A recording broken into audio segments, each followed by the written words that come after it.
یہ حضرت عمر فاروق رضی اللہ عنہ کا زمانہ خلافت تھا جب مسلمان روم پر حملہ آور تھے، مگر رومی فوج قلعہ بند ہو کر اطمینان سے بیٹھ گئی تھی۔ محاصرے نے اس قدر طول کھینچا کہ 6 ماہ گزر گئے اور جنگ کا کوئی نتیجہ برآمد نہیں ہوا۔ مجبوراً اسلامی سپہ سالاروں نے حضرت عمر رضی اللہ عنہ کو پوری تفصیل لکھی اور محاصرہ جاری رکھنے کے لیے 10,000 تازہ دم فوج بھیجنے کی درخواست کی۔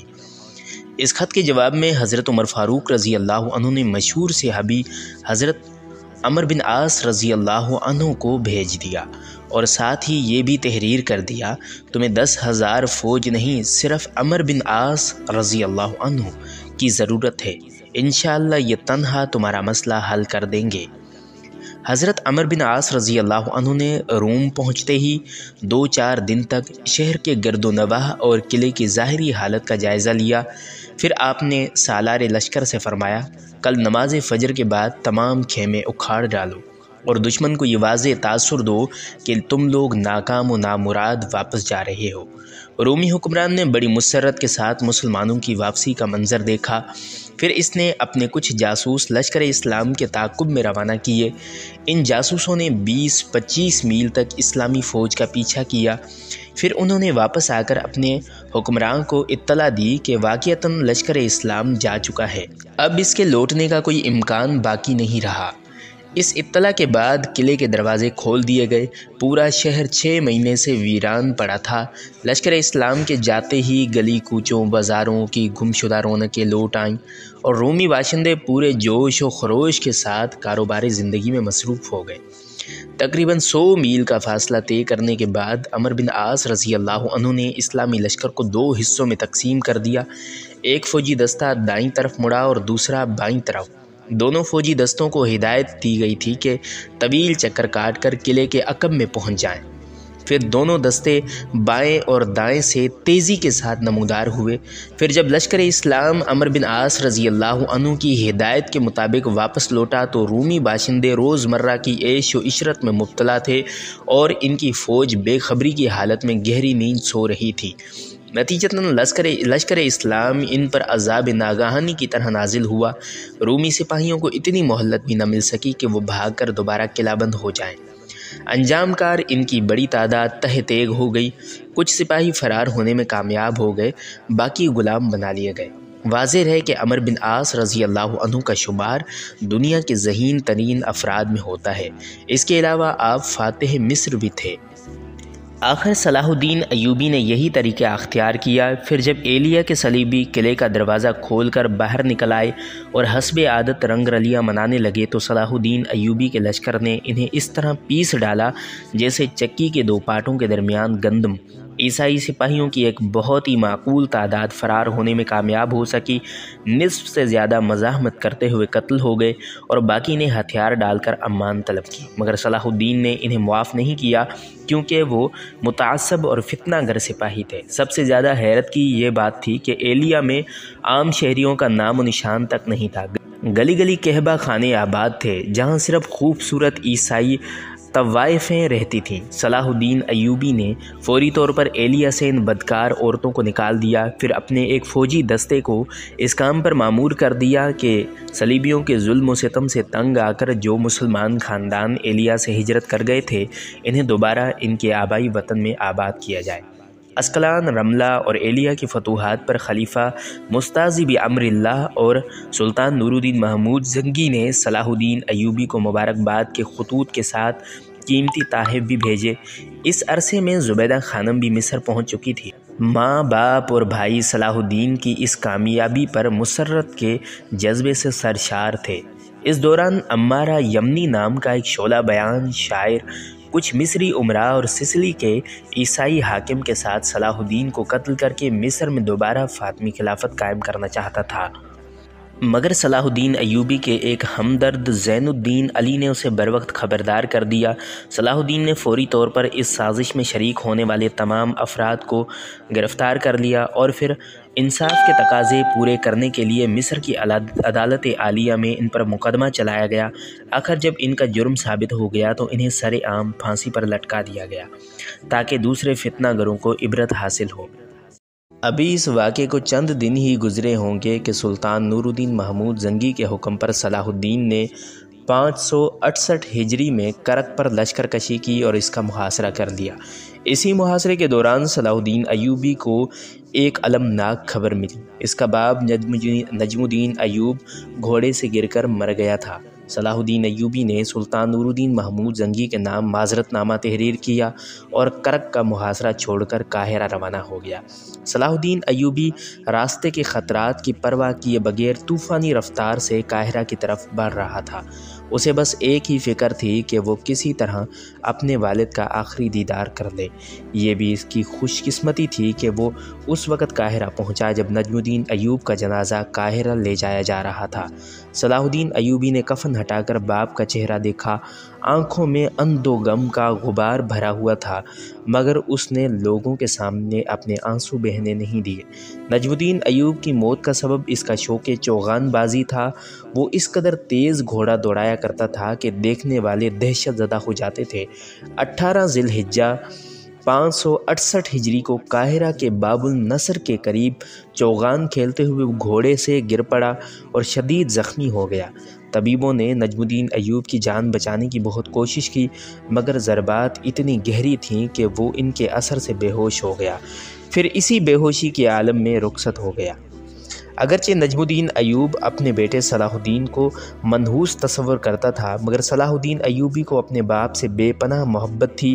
وہ نجم الدین ایوب کی موت پر بہت زیادہ سوگوار تھا۔ بار بار وہ اپنی والدہ زبیدہ خانم سے اپنی جذباتی کیفیت بیان کرتے ہوئے کہتا، پہلے چچا رخصت ہو گئے اور اب والد بھی چلے گئے ہیں، جبکہ مجھے ان کے مشوروں کی شدید ضرورت تھی۔ زبیدہ خانم نے بڑی محبت سے بیٹے کو سمجھایا، کسی کے ماں باپ ہمیشہ تو زندہ نہیں رہتے، یہ تو سب وقتی اور مادی سہارے ہیں۔ تم اس ذات پاک پر بھروسہ کرو جس کے قبضے میں پوری کائنات ہے، جو اپنے بندوں کی رہنمائی بھی کرتا ہے اور مشکل کشائی بھی۔ جس نے تم جیسے ایک عام نوجوان کو مصر کی وزارت تک پہنچایا، وہی آئندہ بھی تمہاری مدد کرے گا۔ والدہ کی باتوں سے صلاح الدین میں نیا حوصلہ پیدا ہوا۔ پھر زبیدہ خانم نے اپنے بیٹے سے ایک عجیب سوال کیا، صلاح الدین مجھے بتاؤ، تم یہ جنگیں کس کے لیے لڑ رہے ہو؟ اپنی ہوس اقتدار کی تکمیل کے لیے یا تمہارا کوئی اور مقصد ہے؟ صلاح الدین نے حیرت سے والدہ محترمہ کی طرف دیکھا اور انتہائی پرسوز لہجے میں کہا، میدانی جنگ کی طرف اٹھنے والا میرا ایک ایک قدم اسلام کی سربلندی کے لیے ہے۔ اگر تم اپنے قول میں سچے ہو تو پھر بستی کی طرف کیوں دیکھتے ہو؟ زبیدہ خانم نے باوقار لہجے میں کہا، اگر تمہاری ساری جدوجہد اسلام کی سربلندی کے لیے ہے تو وہ قادر مطلق تمہیں کبھی سرنگو نہیں ہونے دے گا۔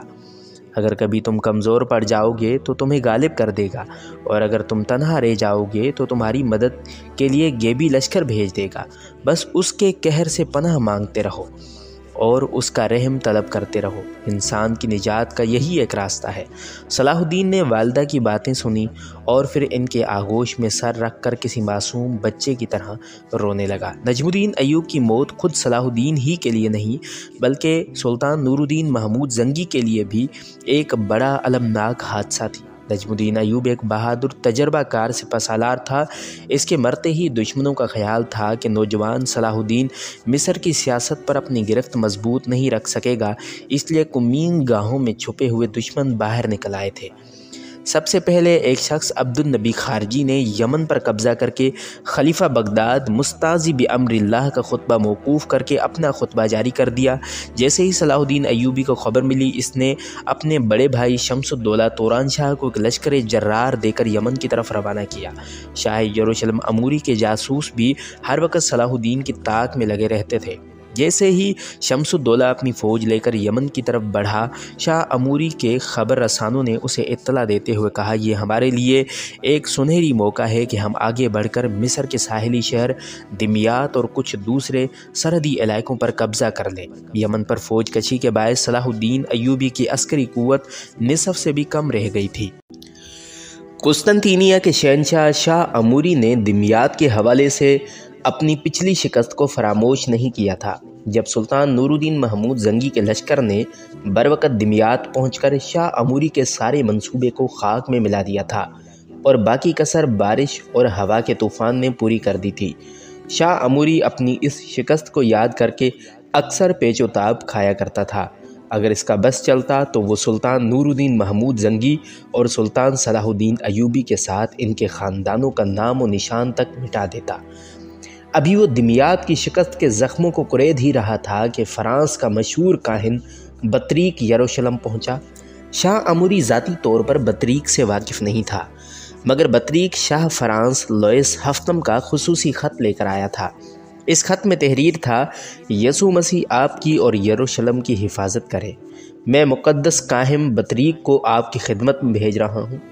یہ ہمیں بتائے گا کہ کن اوقات میں مسلمانوں پر حملہ کیا جائے تاکہ صلیبی آئندہ شکست و ریخت سے محفوظ رہ سکیں۔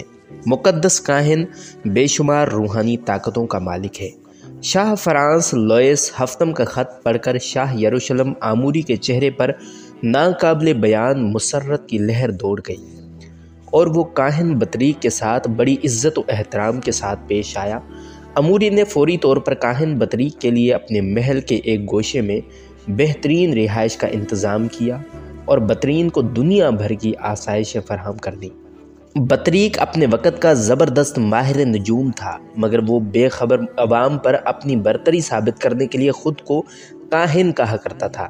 زمانہ قدیم میں کہانت ایک جادوئی عمل تھا جس کے ذریعے چھوٹے شیاطین آسمان پر جایا کرتے تھے اور فرشتوں کے درمیان ہونے والی گفتگو سن لیا کرتے تھے، اور پھر وہی گفتگو زمین پر آ کر کاہن کو سنا دیتے تھے۔ کاہن اس گفتگو کی بنیاد پر بادشاہوں کی دربار میں بیٹھ کر پیش گوئیاں کیا کرتا تھا۔ پھر وہ باتیں سچ ثابت ہوتی تھیں اور سادہ لو عوام کی نظروں میں کاہن ایک مقدس شخصیت قرار پاتا تھا۔ اس کا تعلق آسمانی دنیا سے تھا۔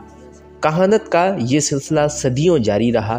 پھر جب رسول اللہ صلی اللہ علیہ وسلم کی پیدائش مبارک کا وقت قریب آیا تو آسمان پر فرشتوں کے پہرے بٹھا دیے گئے اور شیطانوں کے تمام راستے بند کر دیے گئے۔ پھر بھی اگر کوئی شیطان آسمان پر جا کر فرشتوں کی گفتگو سننے کی کوشش کرتا ہے تو ایک جلتا ہوا ستارہ اس کا تعاقب کرتا ہے۔ اس طرح شیطان یا تو جل کر راکھ ہو جاتا ہے یا پھر فرار ہو جاتا ہے۔ موجودہ سائنس ان جلتے ہوئے ٹوٹتے ستاروں کو شہاب ثاقب کہتی ہے، مگر قرآن کریم کے مطابق یہ وہی ستارے ہیں جو شیاطین کو ہلاک کرنے کے لیے مارے جاتے ہیں۔ سورہ صافات میں اس کا مختصر ذکر موجود ہے۔ اس بندش کے باوجود کوئی شیطان اڑتی اڑتی نامکمل خبر زمین تک لے جاتا تھا اور کاہن کو منتقل کر دیتا تھا۔ اس طرح ہزاروں خبروں میں کوئی ایک خبر سچی نکلتی تھی اور کاہن کی دھوم مچ جاتی تھی، ورنہ حقیقتاً جو صحیح کاہن تھے انہوں نے اس حقیقت کا اعتراف کر لیا تھا کہ پیغمبر اسلام صلی اللہ علیہ وسلم کے دنیا میں آنے کے بعد کہانت ختم ہو چکی ہے۔ مگر بطریق ایک عیار شخص تھا۔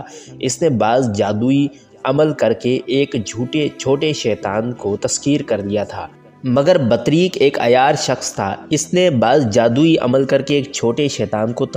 لیا تھا۔ جو مختلف انداز میں شعبدہ بازی کے کرتب دکھایا کرتا تھا۔ موجودہ زمانے میں بھی ایسے شعبدہ باز اور جادوگر موجود ہیں جو انسان کو ہپناٹائز کر دیتے ہیں اور ان کی نظر باندھ دیتے ہیں۔ سفلی علوم کیونکہ شیطانی علوم ہوتے ہیں، اس لیے ان کا عامل بھی غلیظ اور گندے کردار کا حامل ہوتا ہے۔ کاہن بطریق کا بھی یہی حال تھا۔ وہ زیادہ تر شراب کے نشے میں غرق رہتا تھا اور اس کے ساتھ ہر وقت خوبصورت عیسائی لڑکیاں رہتی تھیں جو بطریق کی خدمت گار کہلاتی تھیں۔ ان لڑکیوں کی وہی حیثیت تھی جو پرانے زمانے میں دیوداسیوں کی ہوتی تھی۔ دیوداسیاں مندروں کی خدمت کے ساتھ بدکار پجاریوں کی ہوس کی تکمیل بھی کرتی تھیں۔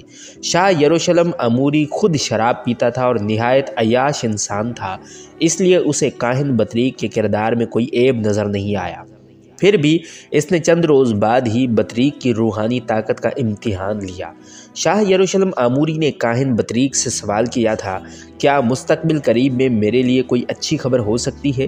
کاہن بطریق نے اپنا پہلا شعبدہ دکھانے کے لیے کمرے میں اندھیرا کر دیا، پھر زور زور سے اپنا کوئی منتر پڑھنے لگا۔ وہ نامانوس الفاظ شاہ یروشلم کی سمجھ سے بالا تر تھے۔ کچھ دیر تک کمرہ بطریق کے منتر سے گونجتا رہا، پھر وہ چند لمحوں کے لیے خاموش ہو گیا۔ تھوڑی دیر بعد کمرے کی چھت سے ایک گولا نمودار ہوا جو اپنے عجم میں 14ویں رات کے چاند کے برابر تھا۔ شاہ یروشلم نے بڑی حیرت سے اس روشن گولے کو دیکھا۔ گولا آہستہ آہستہ نیچے اتر آیا اور کمرے کے وسط میں اتنی بلندی پر ٹھہر گیا کہ دراز قامت انسان کا ہاتھ بھی اسے نہیں چھو سکتا تھا۔ کاہن بطریق شاہ یروشلم سے مخاطب ہوا، اب اپنا سوال دہرائیے، آپ کو فوراً جواب مل جائے گا۔ صلیبی شہنشاہ اموری نے اپنا سوال دہرایا تو روشنی کے گولے سے ایک ہیبت ناک آواز ابھری، تمہیں بہت جلد ایک اچھی خبر ملے گی۔ جیسے ہی وہ آواز ختم ہوئی، روشنی کا گولا غائب ہو گیا۔ کاہن بطریق نے اٹھ کر اندھیرے کمرے میں دوبارہ کافوری شمع جلا دی۔ شاہ یروشلم کے چہرے سے غیر معمولی خوشی کا اظہار ہو رہا تھا۔ پھر دوسرے دن ہی اموری کے جاسوسوں کا خط آ گیا۔ یہ خبر سن کر کے شاہ یروشلم پر ہیجانی کیفیت طاری ہو گئی۔ نجم الدین ایوب جیسے تجربہ کار سالار کی موت اور صلاح الدین کی فوجی طاقت کا دو حصوں میں تقسیم ہو جانا ایک اتفاق تھا، مگر شاہ اموری نے اس اتفاق کو کاہن بطریق کی روحانی طاقت سے تعبیر کیا اور وہ بلا تاخیر دمیات پر حملہ کرنے کی تیاریاں کرنے لگا۔ لشکر کی روانگی سے پہلے شاہ اموری نے بطریق سے مشورہ لینا ضروری سمجھا۔ مقدس کاہن، مجھے بتائیے کہ میری یہ جنگی مہم ناکام تو نہیں رہے گی؟ بطریق نے پہلے اپنے علم نجوم کی مدد سے کوئی وقتی ذائچہ بنایا۔ کچھ دیر تک غور و فکر کر کے اور حساب لگانے کے بعد اس کے ہونٹوں پر گہری مسکراہٹ ابھر آئی۔ شہنشاہ کو مبارک ہو کہ تمام راستوں اور ستاروں کی رفتار آپ کے حق میں ہے اور دشمن کے خلاف۔ اگر آسمان نے مداخلت نہیں کی تو آپ کی فتح یقینی ہے۔ پھر بطریق نے اپنی تسلی کے لیے روشنی کے گولے سے بھی مدد لی اور اس سے بھی یہی آواز آئی کہ شہنشاہ کو عظیم و عالیشان کامیابی حاصل ہوگی۔ یہ دونوں خبریں سن کر شاہ یروشلم آنکھوں میں فتح کا خمار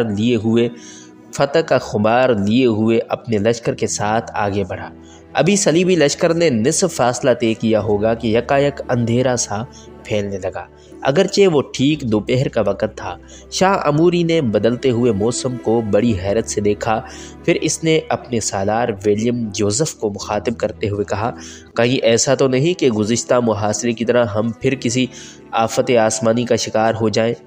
وہ تو محض ایک اتفاق تھا مقدس شہنشاہ، سالار ولیم جوزف نے پرجوش لہجے میں کہا، اور یہ موسم بھی آندھیوں کا ہے۔ احتیاطاً ہم کچھ دیر کے لیے اپنا سفر روک دیتے ہیں۔ اگر آندھی آئی بھی تو چند گھنٹوں سے زیادہ اس کا اثر باقی نہیں رہے گا۔ ولیم جوزف کے مشورے سے شہنشاہ اموری نے اپنی فوج کو آگے بڑھنے سے روک دیا اور آسمان کی طرف دیکھنے لگا۔ اندھیرا اور گہرا ہوتا جاتا تھا۔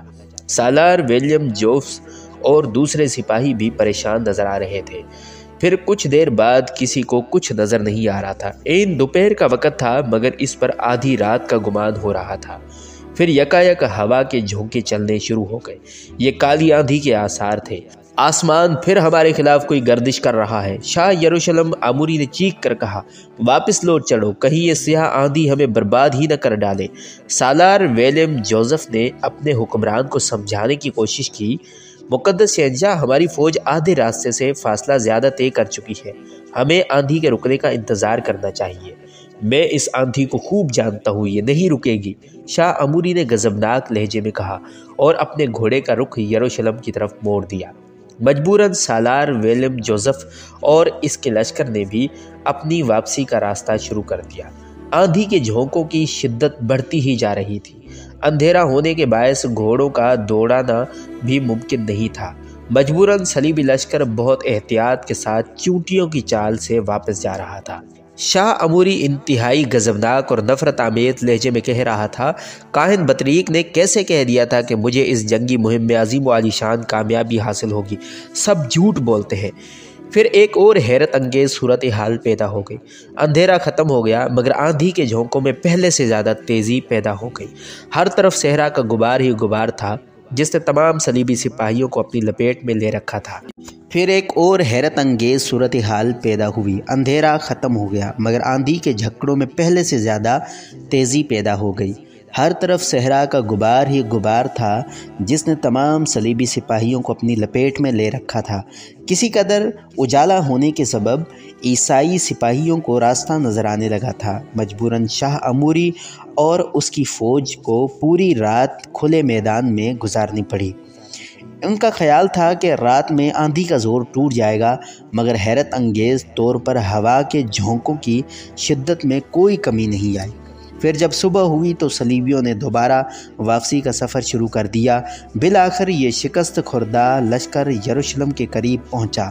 تقریباً تمام سپاہی اس خوفناک آندھی سے متاثر ہوئے تھے۔ شاہی یروشلم اموری بھی کئی بار گھوڑے سے گرا تھا اور اس کے جسم پر کئی ہلکے زخم آئے تھے۔ سینکڑوں کی تعداد میں گھوڑے اور ان کے سوار آپس میں ٹکرا کر شدید زخمی ہوئے تھے۔ جن کے لیے سفر جاری رکھنا مشکل تھا وہ اسی صحرا میں لاوارثوں کی طرح پڑے رہے اور بھوکے اور پیاسے مر گئے۔ یروشلم پہنچ کر شاہ اموری نے بھرے دربار میں کاہن بطریق کو ذلیل کیا۔ تیرا علم جھوٹا ہے، اس لیے تجھ پر لازم ہے کہ اسی وقت یروشلم کی حدود سے نکل جا، میں تیری صورت تک دیکھنا نہیں چاہتا۔ بطریق بہت عیار انسان تھا، اس نے پہلے ہی اپنے بچاؤ کا ایک دروازہ کھلا رکھا تھا۔ وہ بڑے باوقار انداز میں کھڑا ہوا اور اس نے انتہائی پرجلال لہجے میں شاہ اموری کو مخاطب کرتے ہوئے کہا، مقدس شہنشاہ کو معلوم ہوگا، میں نے پہلے ہی کہہ دیا تھا کہ اگر آسمان نے مداخلت نہیں کی تو اس جنگ میں آپ ہی کو فتح حاصل ہوگی، مگر اس کا کیا علاج ہے کہ اس بار بھی آسمان نے مسلمانوں ہی کا ساتھ دیا۔ اب آپ ہی بتائیے کہ میں کیا کر سکتا ہوں۔ کاہن بطریق کا جواب سن کر اموری نرم پڑ گیا، پھر انتہائی افسردہ لہجے میں بولا، مجھے یہ بتا کہ آسمان پر کس کی حکومت ہے؟ کاہن بطریق نے برجستہ جواب دیا، خداوند یسوع مسیح کے سوا آسمان پر کس کی حکومت ہو سکتی ہے؟ تو پھر کیا خداوند ہم سے ناراض ہیں؟ یہ کہتے کہتے شاہ یروشلم کا چہرہ بہت زیادہ اداس ہو گیا تھا۔ یقیناً کاہن بطریق کا جادو چل گیا تھا۔ اس نے اپنی آواز میں مزید رعب و جلال پیدا کرتے ہوئے کہا، اگر ایسا نہ ہوتا تو لاکھوں کا صلیبی لشکر چند ہزار مسلمان سپاہیوں سے کیسے شکست کھا سکتا تھا؟ پھر خداوند ہم سے کیسے راضی ہوگا؟ شاہ یروشلم اموری نے انتہائی غم زدہ لہجے میں کہا، اس شکست کی سب سے بڑی وجہ سلطان نور الدین محمود زنگی ہے۔ اچانک کاہن بطریق نے نیا انکشاف کرتے ہوئے کہا، جب تک وہ درمیان سے نہیں ہٹے گا صلیبی کوئی جنگ نہیں جیت سکیں گے۔ یہ سن کر شاہ یروشلم حیرت زدہ رہ گیا، پھر وہ انتہائی ناگوار لہجے میں بولا، اسے راستے سے کون ہٹائے گا؟ شاہ یروشلم بلڈون ثالث مرحوم نے 1000 کوششیں کر لیں، مگر سلطان نور الدین کو شکست دینے کی حسرت دل میں لیے ہوئے زیر خاک چلے گئے۔ شہنشاہ فرانس لوئس ہفتم، شہنشاہ جرمنی، شاہ قسطنطینیہ نے شکست کھا کر آئندہ سلطان زنگی سے جنگ نہ کرنے کا فیصلہ کر لیا۔ آج کل سب کے سب اپنی عشرت گاہوں میں دنیا کے مزے لوٹ رہے ہیں اور عیسائیت کو ایک مردہ لاش کی طرح مسلمانوں کی خوراک بننے کے لیے راستے پر پڑا ہوا چھوڑ دیا ہے۔ اچانک شاہ اموری کا چہرہ غصے سے سرخ ہو گیا تھا اور وہ بہت زیادہ جذباتی نظر آ رہا تھا۔ ملکہ ایلیز انگلستان جا کر بیٹھ گئی، بس انطاکیہ کے حکمران ریمنڈ نے صلیبی پرچم کو بلند رکھنے کی کوشش کی، مگر اسے بھی نور الدین کھا گیا، اور اب سلطان کسی کو نہیں کھا سکے گا بلکہ اسے موت کھائے گی۔ کاہن بطریق نے اتنی بلند آواز میں کہا کہ پورا دربار گونج اٹھا۔ ایک لمحے کے لیے شاہ اموری کا چہرہ فطرت مسرت سے کھل اٹھا، مگر وہ دوسرے ہی لمحے انتہائی سخت لہجے میں کاہن بطریق سے مخاطب ہوا، اگر تیرا یہ دعویٰ درست ثابت نہ ہوا تو پھر مقدس شہنشاہ کو میری بات پر یقین کر لینا چاہیے کہ میں یروشلم چھوڑ کر کسی جنگل میں روپوش ہو جاؤں گا۔ کاہن بطریق نے انتہائی جذباتی لہجے میں کہا، اگر اس طرح بھی مقدس شہنشاہ کی تسلی نہ ہو تو میرا منہ کالا کر کے یروشلم سے نکال دیں۔ کاہن بطریق کی باتیں سن کر شاہ اموری کا غصہ ٹھنڈا ہو گیا اور وہ سلطان نور الدین کی موت کا انتظار کرنے لگا۔ صلاح الدین ایوبی کے بڑے بھائی شمس الدولہ توران شاہ نے یمن پہنچ کر خلافت کے نئے دعوے دار عبدالنبی خارجی سے ایک خون ریز جنگ کی اور اسے شکست فاش سے دوچار کیا۔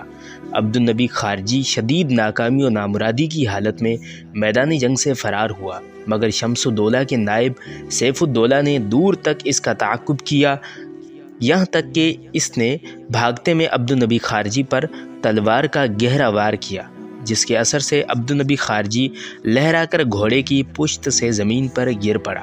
سیف الدولہ نے اس کا سر کاٹ کر ایک بڑے خون میں رکھا اور اسے صلاح الدین ایوبی کی خدمت میں قاہرہ کی طرف روانہ کر دیا۔ صلاح الدین ایوبی ایک رحم دل حکمران کی حیثیت سے کسی مسلمان کی یہ رسوائی پسند نہیں کرتا تھا، مگر عبدالنبی خارجی ایک بد عقیدہ انسان تھا۔ اس نے مرکز اسلامی کے خلاف بغاوت کی تھی، اس لیے صلاح الدین نے اس کا کٹا ہوا سر سلطان نور الدین محمود کی خدمت میں دمشق روانہ کر دیا۔ سلطان عادل نے ایک خارجی کا یہ انجام دیکھ کر حق تعالیٰ کا شکریہ ادا کیا اور پھر وہی سر خلیفہ بغداد مستعصی بامر اللہ کی خدمت میں بھیج دیا۔ جواباً خلیفہ بغداد نے سلطان نور الدین محمود زنگی اور صلاح الدین ایوبی کو قیمتی تحائف بھیجے۔ مزید یہ کہ صلاح الدین ایوبی کو ایک خط بھی تحریر کیا جس کی عبارت درج ذیل تھی: نوجوان، اللہ تمہیں مزید استقامت دے اور تمہاری حفاظت فرمائے کہ تم دین کی سربلندی کا نشان ہو۔ یہ 569 ہجری کا واقعہ تھا۔ سلطان نور الدین محمود زنگی کے خیال میں یروشلم پر فیصلہ کن ضرب لگانے اور بیت المقدس کو فتح کرنے کا وقت آ گیا تھا۔ چنانچہ سلطان نور الدین زنگی نے اپنے زیر اثر تمام ریاستوں کے حاکموں کو بہت رازدارانہ طور پر چند خطوط لکھے جن کا مفہوم کچھ اس طرح تھا: انسانی زندگی کا کوئی بھروسہ نہیں ہے، اس لیے ہر مسلمان کو چاہیے کہ قدرت کی طرف سے اسے جو ذمہ داریاں سونپی گئی ہیں وہ انہیں جلد از جلد پوری کرے۔ مجھے اپنی زندگی کی آخری اور سخت ترین مہم درپیش ہے، اس لیے بہت زیادہ جنگی وسائل درکار ہوں گے۔ میں جاننا چاہتا ہوں کہ تم اپنی ریاست کے خزانے سے کس طرح میری مالی مدد کر سکتے ہو۔ ان خطوط کے ساتھ ہی سلطان نور الدین نے اپنے ایک معتمد خاص امیر موفق کو مصر روانہ کیا تاکہ وہ صلاح الدین سے مصر کی 5 سالہ آمدنی اور خرچ کا حساب طلب کرے اور مصر کے وزیر اعظم سے پوچھے کہ وہ بیت المقدس کی جنگ میں اپنے خزانے سے لشکر اسلام کی کتنی مدد کر سکتا ہے۔ مصر پر حکومت کرتے ہوئے صلاح الدین کو 5 سال ہو چکے تھے۔ جیسے ہی امیر موفق بن کیسرانی سلطان نور الدین محمود کا خط لے کر مصر پہنچا، صلاح الدین نے محکمہ مالیات کے تمام کارندوں کو مصر کی آمدنی اور اخراجات کا مکمل حساب تیار کرنے کا حکم دے دیا۔ ادھر سلطان نور الدین محمود کے معتمدین خاص بیت المقدس کی جنگی مہم کے لیے دن رات امکانی وسائل جمع کرنے میں مصروف تھے، اور ادھر دمشق میں عید الفطر کے دوسرے دن سلطان عادل اپنے امراء کے ساتھ گھوڑے پر سوار ہو کر میدان اخضر گئے۔ کچھ دیر تک چوگان کھیلتے رہے، پھر جب گھوڑے سے اترے تو ایک امیر حمام الدین نے انتہائی مسرت آمیز لہجے میں کہا: سلطان عادل، آج کیسا مبارک دن ہے کہ ہم سب اس میدان میں جمع ہیں، مگر اللہ جانے اگلے سال ہم میں سے کون یہاں موجود ہوگا اور کون بچھڑ جائے گا۔ یہ کہتے کہتے امیر حمام الدین کا لہجہ کسی قدر اداس ہو گیا تھا۔ جواباً سلطان نور الدین محمود زنگی نے مسکراتے ہوئے شفقت بھرے لہجے میں کہا: حمام الدین، 1 سال تو بہت طویل عرصہ ہے، ہم تو یہ بھی نہیں جان سکتے کہ اگلے ماہ اس میدان میں ہم جمع ہوں گے یا نہیں۔ یہ الہامی الفاظ تھے جو سلطان نور الدین محمود کی زبان سے ادا ہوئے تھے۔ دوسرے دن سے ہی سلطان عادل کے گلے میں ہلکی سی تکلیف ہوئی، پھر یہ بڑھتے بڑھتے خناق کی شکل اختیار کر گئی۔ خناق گلے کی ایک خطرناک بیماری ہے جس میں انسان کا گلا بند ہو جاتا ہے اور اس کی موت واقع ہو جاتی ہے۔ شام، حلب اور دمشق کے مایہ ناز طبیبوں نے قدیم کتابیں کھنگال ڈالی اور محرب ترین نسخے تجویز کیے، مگر کوئی دوا مرض الموت کو نہیں ٹال سکے۔ آخر 21 شوال 569 ہجری کا وہ المناک دن آ گیا۔ سلطان نور الدین محمود زنگی کے گرد سارے امراء جمع تھے۔ سلطان عادل کی سانس رک رک کر آ رہی تھی اور آنکھیں بے نور ہوئی جا رہی تھی۔ والی شام کے ہونٹ کانپے جیسے وہ کچھ کہہ رہے ہوں۔ تمام امراء فوراً ہی جھک گئے، سلطان عادل کی بات سننے کی کوشش کرنے لگے۔ الوداع میرے دوستو، الوداع، الفراق میرے ساتھیو، الفراق۔ سلطان نور الدین محمود کی آواز بہت مدھم تھی اور لرز رہی تھی۔ تمام امراء کی آنکھوں میں آنسو آ گئے۔ آج اسلام کا ایک عظیم مجاہد ان سے رخصت ہو رہا تھا۔ پھر سلطان عادل نے بے نور ہوتی ہوئی آنکھوں سے کمرے کی چھت کی طرف دیکھا اور نہایت غمزدہ لہجے میں کہا: میری آخری آرزو، میری آخری خواہش، میرا آخری خواب۔ چند قریبی معتمد امراء کی آنکھوں سے بہتے ہوئے آنسوؤں میں اور تیزی آ گئی۔ وہ بخوبی جانتے تھے کہ سلطان عادل کی آخری خواب کیا تھا اور آخری خواہش کیا تھی۔ کچھ دیر کے لیے سلطان نور الدین محمود زنگی نے آنکھیں بند کر لی تھیں۔ طبیب سمجھے کہ سلطان عادل کی روح پرواز کر چکی ہے، مگر جب انہوں نے نبض دیکھی تو ابھی زندگی کے آخری آثار باقی تھے۔ سلطان عادل نے دوبارہ آنکھیں کھولی، ایک بار پھر ہونٹوں کو جنبش ہوئی۔ امراء نے فوراً ہی جھک کر کان لگا دیے۔ صلاح الدین کو میرا سلام پہنچا دینا اور اسے اس کا وعدہ یاد دلا دینا۔ سلطان عادل نور الدین محمود زنگی رک رک کر بول رہے تھے: امیر حمام الدین زارو قطار رو رہا تھا۔ اس نے سلطان عادل سے سوال کیا، کیسا وعدہ سلطان محترم؟ سلطان نور الدین محمود نے آنکھیں بند کر لی مگر ہونٹ کانپ رہے تھے۔ وہ خوب جانتا ہے، وہ خوب جانتا ہے، وہ خوب جانتا ہے۔ اس کے بعد سلطان عادل نے کلمہ طیبہ پڑھا اور دار فانی سے رخصت ہو گئے۔ سلطان نور الدین محمود کی وفات کی خبر سن کر دمشق میں کوہرام بپا ہو گیا۔ لوگ گریہ و زاری کرتے ہوئے اپنے گھروں سے نکل آئے۔ اس مرد مجاہد کا جنازہ میدان اخضر میں رکھا ہوا تھا جہاں اسلام کا عظیم سپہ سالار چوغان کھیلا کرتا تھا۔ دمشق کے باشندے روتے ہوئے آتے تھے اور نماز جنازہ پڑھ کر میدان سے باہر نکل جاتے تھے تاکہ دوسرے لوگ اس سعادت میں شریک ہو سکیں۔ اس طرح ہزاروں اہل ایمان نے سلطان نور الدین کی نماز جنازہ کئی بار پڑھی۔ پھر اس عظیم مجاہد کو مدرسہ نوریہ میں سپرد خاک کر دیا گیا جسے سلطان نور الدین محمود نے بڑے ذوق و شوق سے تعمیر کرایا تھا، جہاں سینکڑوں طالب علم حدیث فقہ کی تعلیم حاصل کرتے تھے۔ صلاح الدین ایوبی نے سلطان عادل کے کارندے امیر موفق بن کیسرانی کو اپنے 5 سالہ دور وزارت کا تمام حساب سمجھایا۔ پھر جب وہ مطمئن ہو گیا تو صلاح الدین نے سلطان نور الدین محمود زنگی کے لیے قیمتی تحائف دیے اور اسے رخصت کرنے کے لیے قاہرہ کی سرحد تک لے آیا۔ لیکن امیر موفق ابھی راستے ہی میں تھا کہ سلطان عادل نور الدین محمود زنگی کا انتقال ہو گیا۔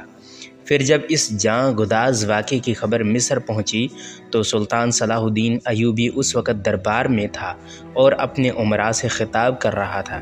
یہ خبر سنتے ہی چند لمحوں کے لیے صلاح الدین ایوبی پر سختہ طاری ہو گیا۔ پھر وہ تخت سے اٹھا۔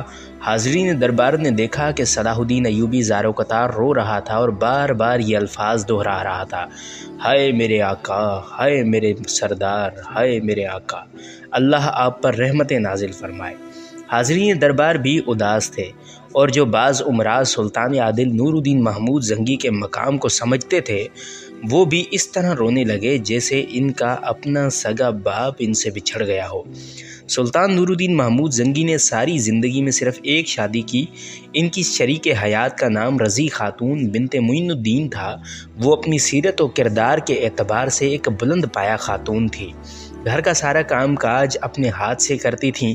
سلطان عادل جو معمولی رقم انہیں دیتے تھے اس سے سارا خرچ چلاتی تھی۔ نہ کوئی ملازمہ تھی اور نہ کوئی کنیز۔ اگر ان کے شوہر ایک درویش صفت بادشاہ تھے تو رضی خاتون ایک درویش صفت ملکہ۔ سلطان نور الدین زنگی نے 58 سال کی عمر میں وفات پائی اور 28 سال اسلامی مساوات کے ساتھ حکومت کی۔ اس طویل عرصے میں سلطان عادل کے حرم میں رضی خاتون کے علاوہ کسی لونڈی، کنیز یا دوسری عورت کا گزر کبھی نہیں ہوا۔ سلطان نور الدین زنگی کی صرف 2 اولادیں تھیں، ایک لڑکی جس کا نام شمس النساء تھا اور دوسرا لڑکا ملک صالح اسماعیل جس کی عمر صرف 11 سال تھی۔ دمشق، شام اور دوسری ریاستوں کے تمام امراء نے اتفاق رائے کے ساتھ ملک صالح کو سلطان عادل کا جانشین قرار دے کر تخت پر بٹھا دیا۔ ان میں سے کچھ امراء سلطان نور الدین محمود زنگی کے خاندان سے مخلص تھے، لیکن امیروں کی اکثریت سازشی اور طالع آزما تھی۔ یہ لوگ ایک 11 سالہ بچے کو ڈھال بنا کر اپنے ذاتی اغراض و مقاصد کی جنگ لڑنا چاہتے تھے۔ سلطان نور الدین کے تمام امراء میں صلاح الدین ایوبی سب سے زیادہ با اثر اور طاقتور امیر تھا۔ دمشق اور شام کے خود غرض امراء کی آنکھوں میں صرف صلاح الدین ایوبی ہی خار بن کر کھٹک رہا تھا۔ ان لوگوں نے سلطان نور الدین محمود زنگی کی تدفین کے فوراً بعد ہی صلاح الدین ایوبی کے خلاف رضی خاتون کے کان بھرنا شروع کر دیے۔ سلطان محترم و مغفور نے جس غلام کو ہم سب سے زیادہ نوازا ہے، آج وہی اپنے آقا کے غم میں شریک نہیں ہے۔ رضی خاتون نے بڑے تحمل کے ساتھ ان امراء کی باتیں سنی اور پردے کے پیچھے سے مخاطب ہوئیں، تم لوگ یہ کس طرح کہہ سکتے ہو کہ صلاح الدین ہمارے غم میں شریک نہیں ہے؟ سازشی امراء نے ایک کمزور دلیل کا سہارا لیا جو بظاہر بہت طاقتور نظر آ رہی تھی۔ اگر وہ خاندان نوریہ کے ساتھ مخلص ہوتا تو اب تک سلطان ملک صالح کے دست مبارک پر بیعت کر کے اپنی وفاداری کا ثبوت دے چکا ہوتا۔ اس جاں گداز موقع پر بھی نہ وہ خود آیا اور نہ ہی ملکہ عالیہ کی خدمت میں کوئی تعزیت نامہ ارسال کیا۔ یہی وہ علامت ہے جس سے صلاح الدین ایوبی کی سرکشی اور بغاوت کا اظہار ہوتا ہے۔ آپ عنقریب دیکھ لیں گی کہ اس نے اپنی گردن سے خاندان نوریہ کی غلامی کا طوق اتار پھینکنا ہے۔ رضی خاتون کو ان امراء کی یہ باتیں شدید ناگوار گزری۔ یہ بات میرے وہم و گمان میں بھی نہیں آ سکتی کہ صلاح الدین ایوبی سلطان عادل کے خاندان کے خلاف سرکشی اختیار کر سکتا ہے۔ بدگمانی سے بچو کہ بدگمانی اہل ایمان کے لیے ایک خطرناک بیماری ہے۔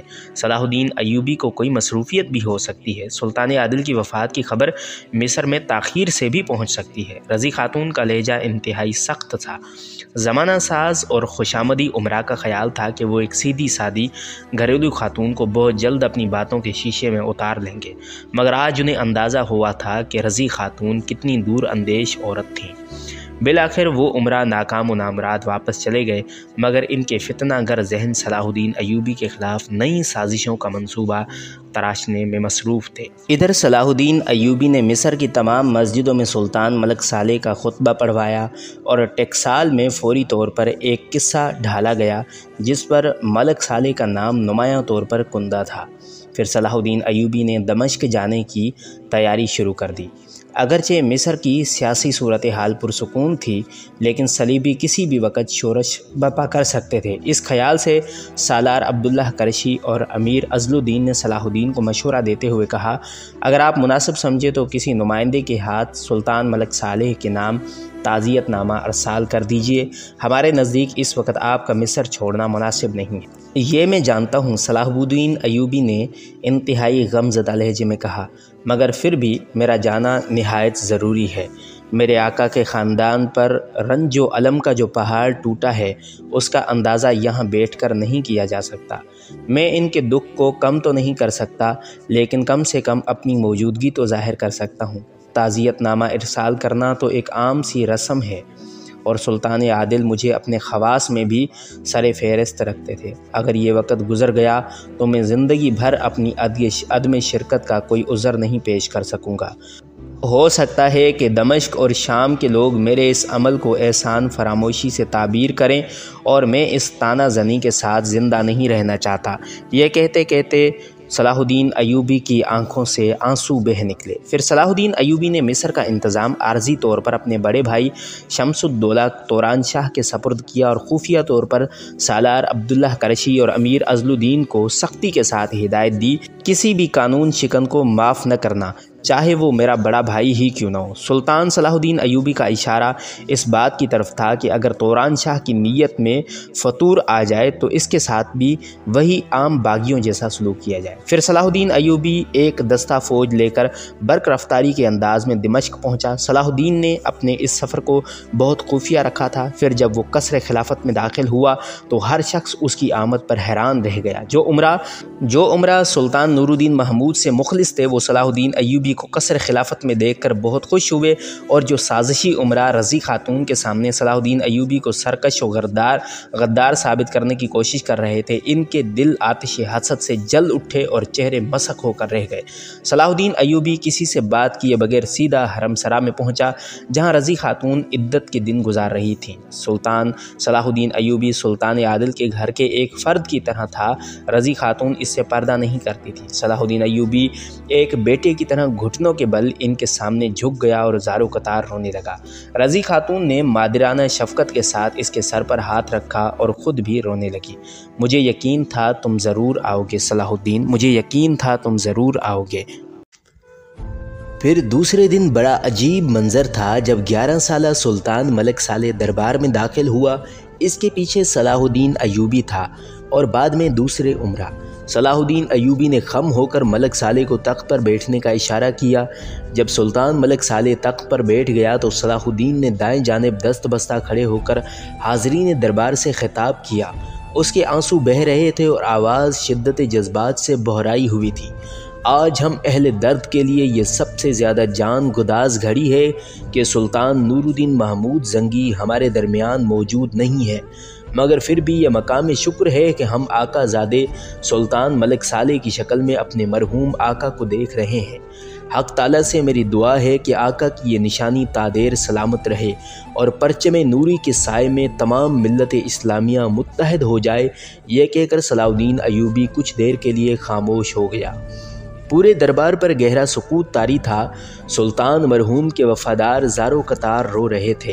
مختصر سی خاموشی کے بعد صلاح الدین ایوبی کی پرجلال آواز دربار میں گونجنے لگی۔ بادشاہ اچھی زمین میں اچھے پھل کے لیے بیج بوتے ہیں۔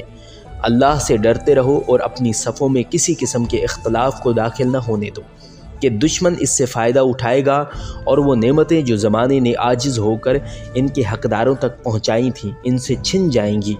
تم سیسا پلائی ہوئی دیوار اور ایک دوسرے کے دست و بازو بن جاؤ، ایسے دلوں کی شکل میں ڈھل جاؤ جن میں ایک دوسرے کے لیے سراسر محبت و شفقت ہو، ایسی تلواریں بن جاؤ جو ایک نیام میں یکجا ہو جائیں۔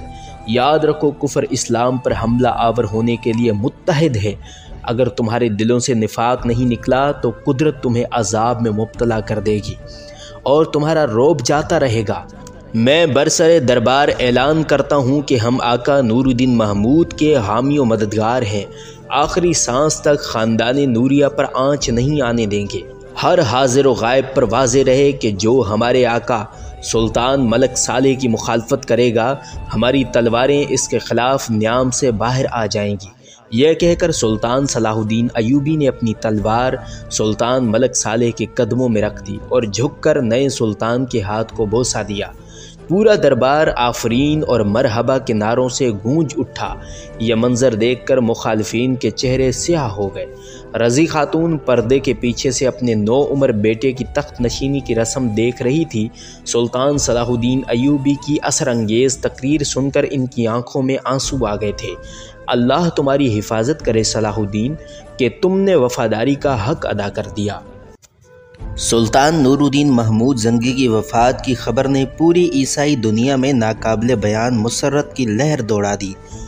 شاہ فرانس لوئس ہفتم جو چند سال پہلے سلطان عادل سے شکست کھا کر ناکام و نامراد فرانس واپس چلا گیا تھا اور اس نے آئندہ کسی صلیبی جنگ میں شرکت نہ کرنے کی قسم کھائی تھی، سلطان نور الدین محمود زنگی کی موت کی خبر سنتے ہی لوئس ہفتم نے اپنی قسم توڑ ڈالی اور اس قسم کا کفارہ ادا کرنے کے لیے سب سے پرانی اور قیمتی شراب سے غسل کیا اور پھر اپنے امراء کے ساتھ مل کر 7 دن تک ایسا جشن منایا کہ لوئس ہفتم اور اس کے امیروں کی حرکات دیکھ کر فحاشی اور ریانی بھی پناہ مانگنے لگی۔ پھر جب ہوس و بدکاری کی محفل ختم ہوئی تو اس نے شاہ یروشلم اموری کی خدمت میں قیمتی تحائف بھیجے اور مبارکباد کا ایک خط بھی تحریر کیا۔ عیسائیت کا سب سے بڑا دشمن مر گیا، آگے بڑھ کر چھوٹے موٹے دشمنوں کا بھی قلعہ کما کر دو، پھر یہاں تک پیش قدمی کرو کہ مسلمانوں کے مقدس شہر مکہ اور مدینہ بھی تمہارے قبضے میں آ جائیں۔ میرے سارے وسائل اس جنگ کے لیے وقف ہیں۔ شاہ فرانس لوئس ہفتم کا یہ خط یروشلم کے دربار میں بآواز بلند پڑھا گیا۔ کاہن بطریق جو شاہ اموری کے قریب دائیں ہاتھ پر بیٹھا تھا جوش جذبات میں اپنی نشست سے اٹھ کھڑا ہوا اور چیخنے کے انداز میں کہنے لگا، یہ سب میری روحانی طاقت کا کرشمہ ہے کہ عیسائیت کا سب سے بڑا دشمن موت سے ہمکنار ہوا۔ شاہ یروشلم نے بھرے دربار میں کاہن بطریق کی روحانی طاقت کا اعتراف کیا، قیمتی انعامات سے نوازا اور ساتھ ہی مطالبہ بھی کر دیا کہ سلطان زنگی کی طرح سلطان صلاح الدین ایوبی کو بھی ہلاک کر دیا جائے تاکہ ہمارے راستے کا آخری پتھر بھی ختم ہو جائے۔ کاہن بطریق نے سر دربار اعلان کیا، خداوند یسوع مسیح کے کرم سے صلاح الدین ایوبی بہت جلد اپنے عبرتناک انجام کو پہنچے گا۔ شاہ فرانس لوئس ہفتم کی طرح شاہ جرمنی کانریڈ نے بھی شاہ یروشلم کو مبارکباد کا خط لکھا اور ایک بار پھر صلیبی جنگ کے لیے اپنے مالی وسائل کی پیشکش کی۔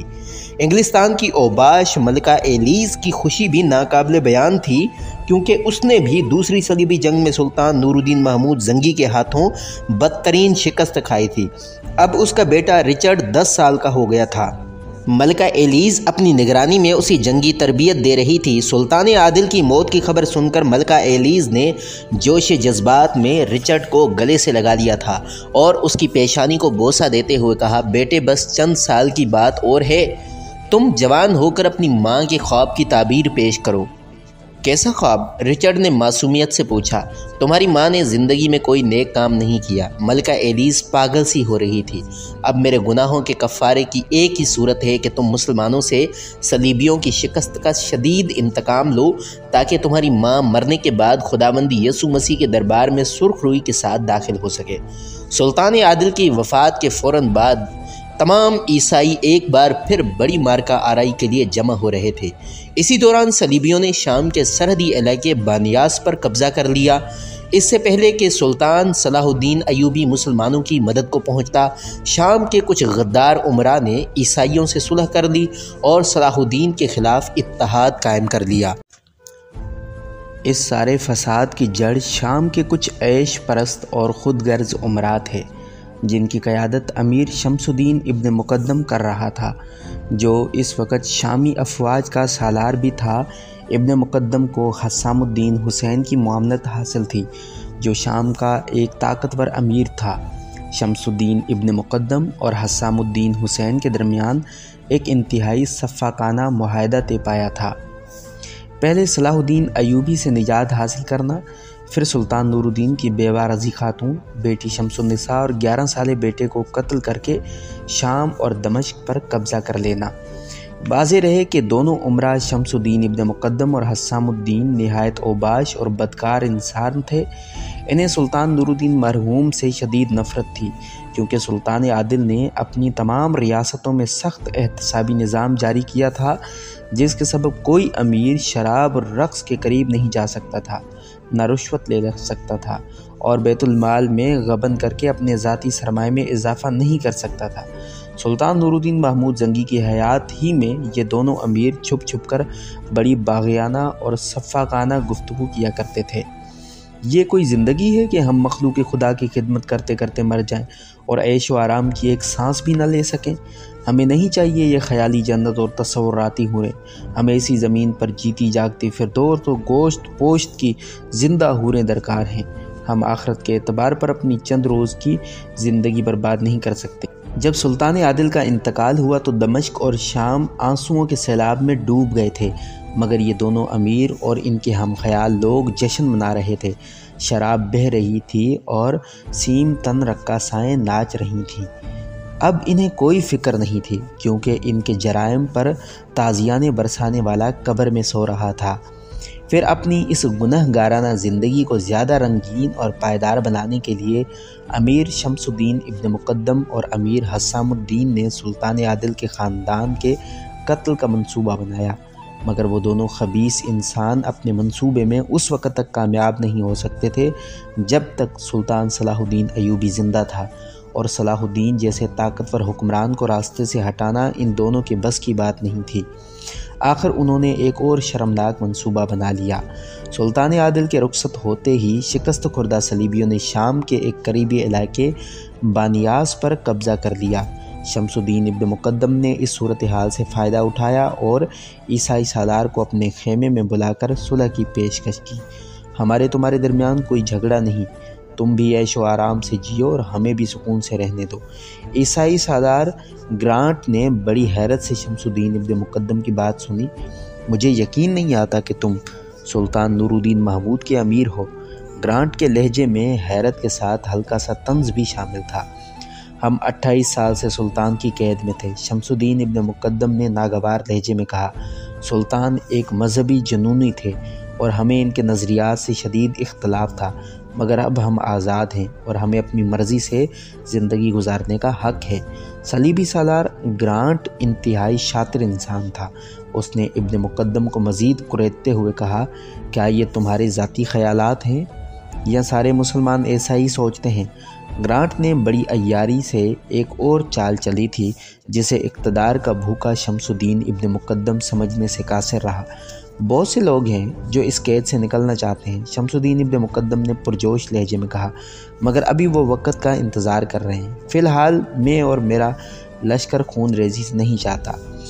اگر تم ہم سے دوستی چاہتے ہو تو اس کا ثبوت فراہم کرو۔ صلیبی سالار گرانٹ نے مسکراتے ہوئے کہا۔ وہ مختصر سی گفتگو کے دوران شمس الدین ابن مقدم کی عیش پرستانہ اور بزدلانہ فطرت سے واقف ہو چکا تھا۔ کیا یہ ثبوت کافی نہیں ہے کہ میں تم سے مستقل صلح کرنے کے لیے تیار ہوں؟ مگر اس صلح کی ایک بنیادی شرط ہے۔ آخر شمس الدین ابن مقدم نے بھی بڑی عیاری اور ہوشیاری کے ساتھ اپنی چال چل دی۔ کیسی شرط؟ ایک لمحے کے لیے صلیبی سالار چونکا، مگر اس نے فوراً ہی اپنے اعصاب پر قابو پا لیا۔ سلطان مرحوم کے سارے غلام اپنے پیروں کی زنجیروں اور گردنوں کے توق کاٹ دینا چاہتے ہیں۔ مگر ایک شخص ایسا ہے جو آخری سانس تک سلطان ہی کا غلام رہنا چاہتا ہے۔ شمس الدین ابن مقدم نے ایک ایک لفظ پر زور دیتے ہوئے کہا، اور وہ ہے صلاح الدین ایوبی۔ صلاح الدین ایوبی کا نام سنتے ہی صلیبی سالار گرانٹ کے چہرے پر شدید نفرت کا رنگ ابھر آیا۔ صلاح الدین ایوبی کو ہمارے ساتھ یہ صلح بہت گراں گزرے گی۔ شمس الدین ابن مقدم نے اپنی بات کو مزید وضاحت کے ساتھ پیش کرتے ہوئے کہا، وہی ایک زہر آلود خنجر ہے جو خواب میں بھی مجھے اپنی شہرک کے قریب لہراتا ہوا نظر آتا ہے۔ ابن مقدم کی بات سن کر سالار گرانٹ کچھ دیر گہری سوچ میں ڈوب گیا، پھر اس کے ہونٹوں پر ایک انتہائی معنی خیز اور عیارانہ مسکراہٹ ابھر آئی۔ ہم بہت جلد تمہیں اس خوف سے نجات دلا دیں گے، بلکہ اس خنجر ہی کو توڑ دیں گے اگر صلاح الدین نے مجھ پر حملہ کر دیا۔ شمس الدین ابن مقدم نے پریشانی کے لہجے میں کہا، اگر صلاح الدین نے ایسا کیا تو ساری دنیا کی عیسائی فوجیں تمہاری پشت پر ہوں گی۔ صلیبی سالار گرانٹ نے پرجوش لہجے میں ابن مقدم کو یقین دلایا، پھر دونوں کے درمیان تحریری طور پر صلح کا معاہدہ طے پا گیا، جس میں واضح طور پر درج تھا کہ عیسائی اور مسلمان ایک دوسرے پر دست درازی نہیں کریں گے اور سرحدوں پر امن و سکون قائم رکھیں گے۔ صلیبی سالار گرانٹ اور شمس الدین ابن مقدم کے درمیان دوسرا معاہدہ زبانی طے پایا تھا، جس کے مطابق عیسائی دنیا مل کر شمس الدین ابن مقدم کو شام اور دمشق پر برسر اقتدار لانے کی کوشش کرے گی، اور جواب میں ابن مقدم اسلامی دنیا میں صلیبیوں کے جاسوسی کے فرائض انجام دے گا۔ معاہدے کے بعد سالار گرانٹ نے اس دوستی یا اتحاد کو مضبوط کرنے کے لیے شمس الدین ابن مقدم سے بانیاس کا کچھ علاقہ طلب کیا۔ ابن مقدم شام و دمشق پر حکمرانی کے خواب دیکھ رہا تھا۔ اس نے بلا تاخیر گرانٹ کا مطالبہ تسلیم کر لیا اور بانیاس کے آدھے سے زیادہ علاقے پر صلیبیوں کا قبضہ ہو گیا۔ اس کے بعد سالار گرانٹ نے آخری چال چلی جو بظاہر سیدھی سادھی تھی مگر حقیقتاً ٹیڑھی تھی، جسے ابن مقدم سمجھ ہی نہیں سکا۔ سلطان نور الدین محمود زنگی کی وفات سے چند ماہ پہلے عیسائیوں نے ایک بار پھر شورش برپا کی تھی اور ایک رومی شہزادے کی قیادت میں حران کے نواحی علاقے پر حملہ کر دیا تھا۔ یہ صلیبی فوج منتخب شہر سواروں پر مشتمل تھی۔ اس لشکر کا ایک ایک سپاہی اسلام دشمنی میں اندھا ہو رہا تھا۔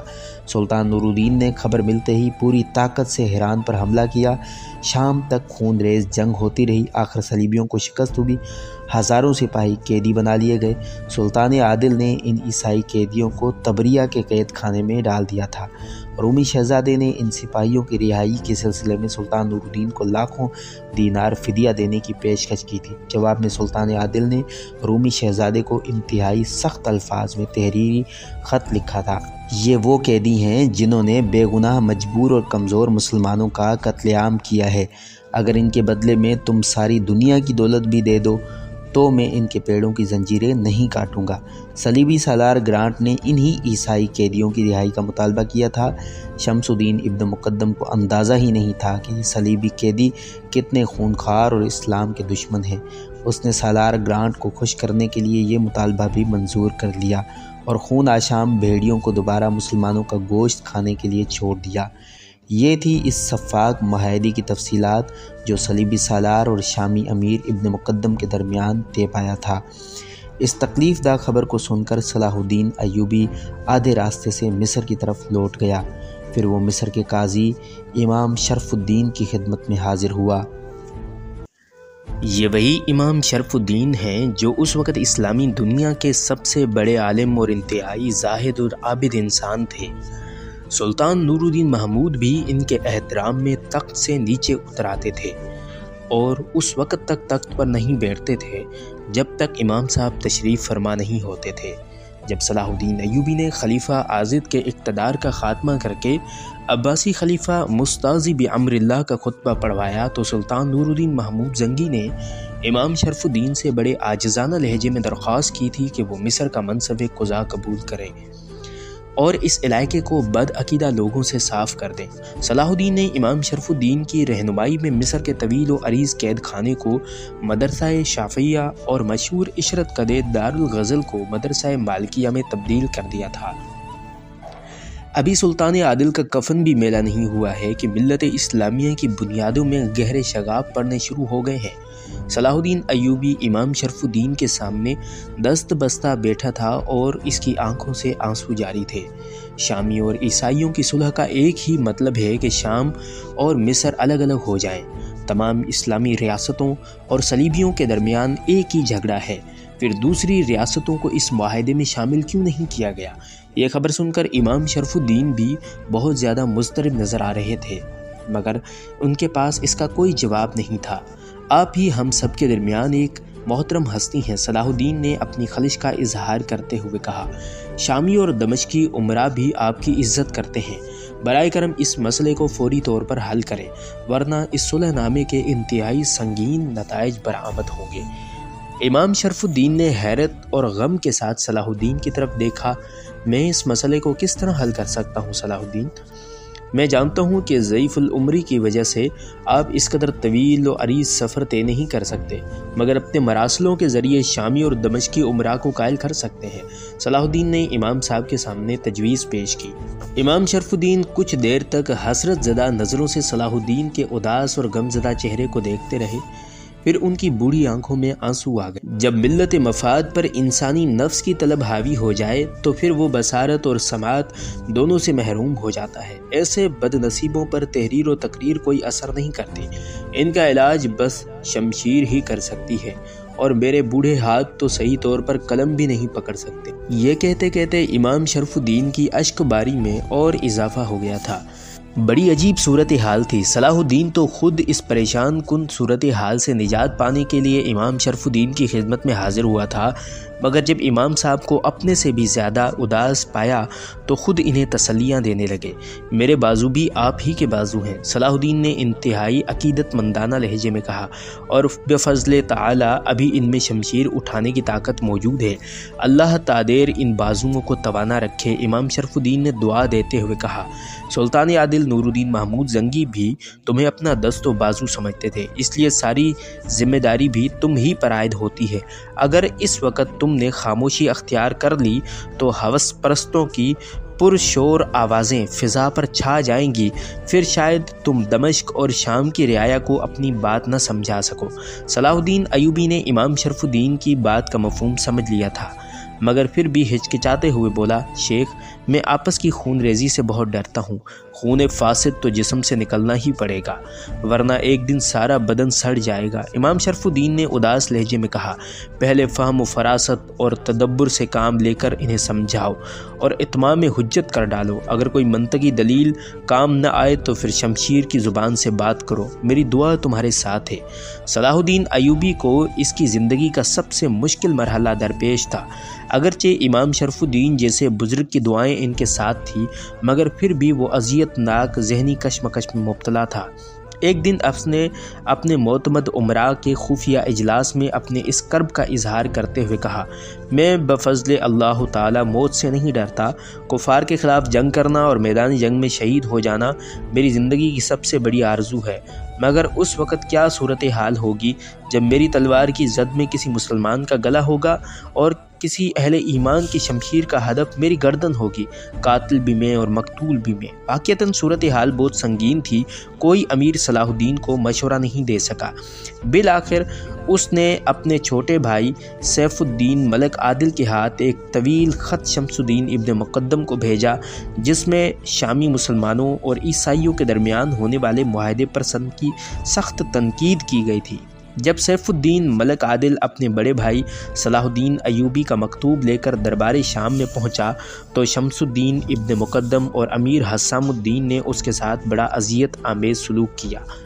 جب خط دے کر سیف الدین ملک عادل کرسی پر بیٹھ گیا تو شمس الدین ابن مقدم نے انتہائی غضبناک لہجے میں اسے مخاطب کرتے ہوئے کہا، کھڑے ہو جاؤ، غلام زادوں کو اپنی حیثیت نہیں بھولنی چاہیے۔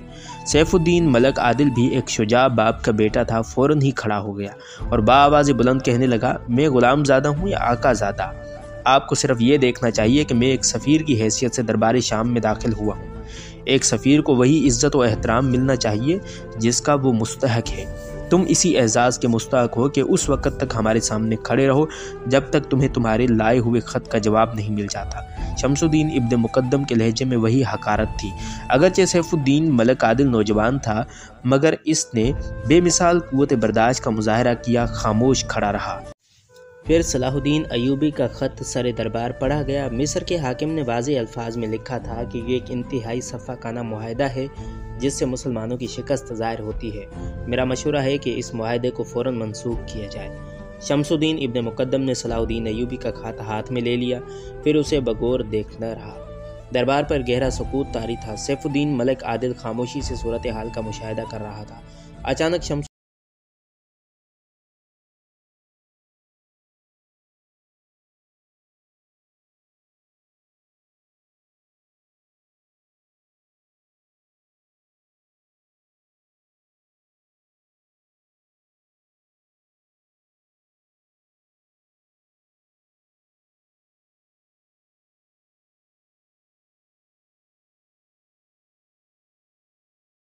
باری کا رنگ نمایاں تھا۔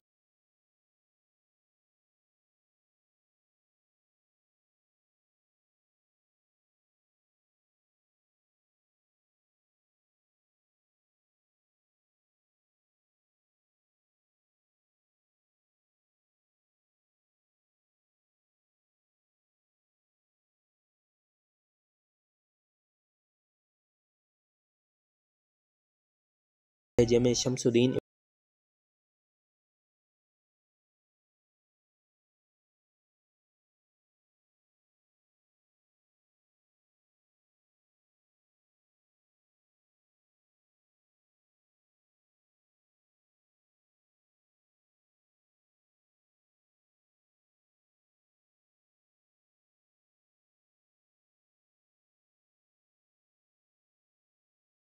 آشتا اسلامیہ کے اتحاد سے کوئی دلچسپی نہیں۔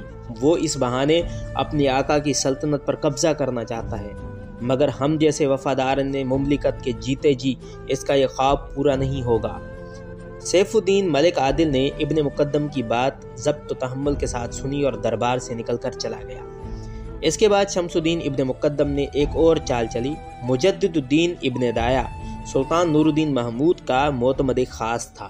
سلطان عادل کی وفات کے بعد اس کی اہلیہ رضی خاتون نے مجدد الدین کو اپنے کم سن بیٹے سلطان ملک صالح کا نگران اور اتالیق بنا دیا تھا۔ شمس الدین ابن مقدم اور امیر حسام الدین حسین اچھی طرح جانتے تھے کہ مجدد الدین کسی بھی قیمت پر خریدا نہیں جا سکتا۔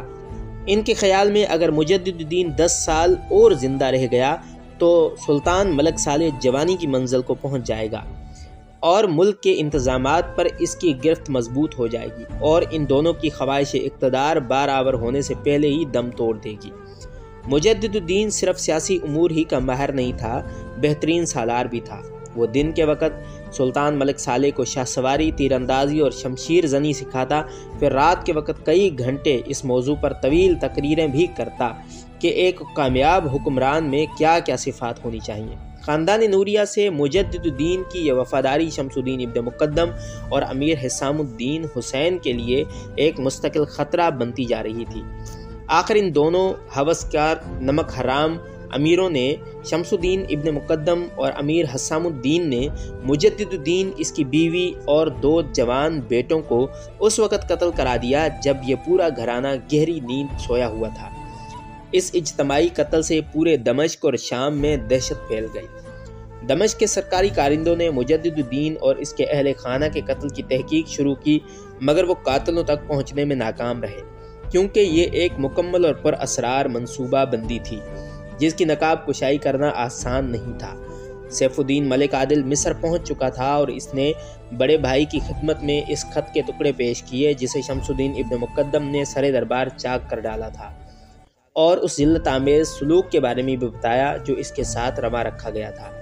صلاح الدین ایوبی کے ہاتھ میں اس کے خط کے ٹکڑے تھے جنہیں وہ بار بار دیکھ رہا تھا اور چہرے پر گہری اداسی چھائی ہوئی تھی۔ پھر وہ اسی حالت میں اٹھ کھڑا ہوا۔ پھر جب صلاح الدین ایوبی امام شرف الدین کی خانقاہ میں داخل ہوا تو اس وقت کئی معززین شہر امام صاحب کی خدمت میں حاضر تھے۔ صلاح الدین ایوبی کو دیکھتے ہی وہ تمام اٹھ کھڑے ہوئے۔